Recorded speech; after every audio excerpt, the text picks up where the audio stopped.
What's up YouTube, Capital G here. Got an outstanding back and forth competitive duel for you guys to check out. This one is going to have some crazy plays, which you guys will see momentarily. We got Zefra and Demian down here at the bottom, and it's going to be dueling off against a really strange 60 card build.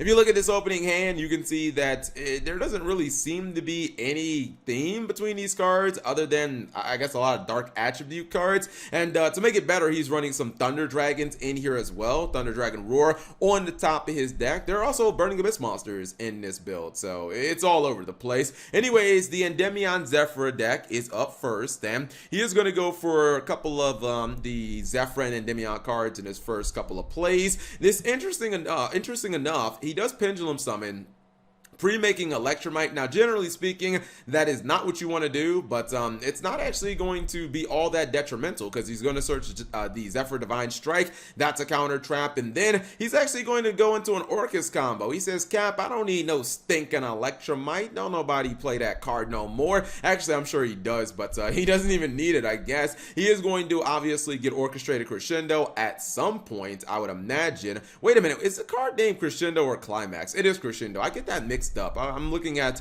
the card and I'm like, what the heck is this name? Anyways, he's going to continue on, go for Dingirsu and summoning Jackal during the process. So for him not to have gone for Electromite, I'm not gonna lie, to have a 3 negation board with a Dingirsu protection is actually quite amazing in my opinion. Like, that's really strong. Now his opponent has that Thunder Dragon Roar. We knew that he had that. He is going to banish it off Allure of Darkness, and he'll probably summon a Thunder Dragon from that. Looks like it's Thunder Dragon Dark. Danger Snake is going to be used, and then he's going to get Defrag Dragon, go straight into Cherubini, activate its effect to send Skarm. Looks like he might want to go ahead and try to negate the effect, but problem is he can just keep the Cherubini protected by giving up the Thunder Dragon Dark, which means it's probably going to activate as well. He's going to get Farfa from his deck, and that was actually pretty good. He is going to use Farfa, and looks like he might want to use the Orcus or the Nightmare Cerberus as well. One of those is going to get negated and banished. All right, then he's going to go for Neo Space Connector.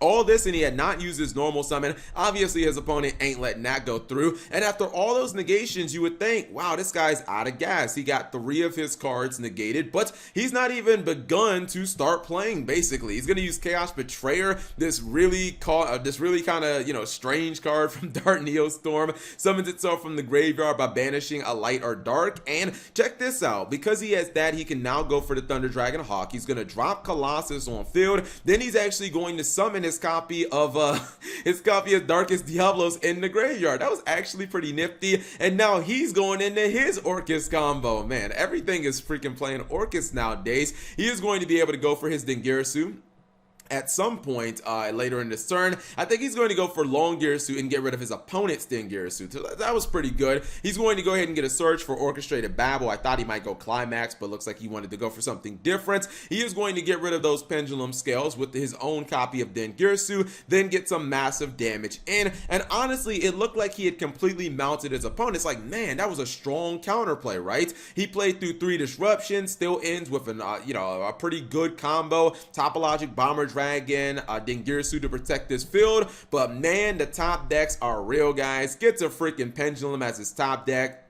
That's going to be a little disheartening for his opponent because it means that he can start summoning some of those Pendulum monsters, unfortunately. And he had a what's it called? He had a link point up too, so that was really bad. He's going to lose his Topologic Bomber Dragon. Now he's going to summon Dingirsu to get rid of his opponents. He's going to clear his board, and just like that, the game has been flipped. Or has it been flipped? He's going to summon his Dingirsu, get rid of his opponent's Dingirsu. Now I feel like they're playing Dingirsu tennis at this point. He is just going to attack at this point because he does not have a link arrow pointing towards his opponent. Oracle Zefra wasn't bad. It at least gives him some spell counters and a surge. He's just going to set this Zefra card right here, and his opponent is going to be able to capitalize. He's going to be able to summon those 2 level 3s, make Dante. see if maybe he can get lucky off the mill. He is going to drop that copy of Orcust Nightmare into the graveyard, then go for Topologic Trishbina. I always love this card because something fun is going to happen. He's going to nuke those Pendulum Scales once again, banishing everything. He has to banish his own field spell as well, and it looks like he has finally mounted his opponent. He puts his Dark Worm in the scale for, I honestly have never seen that.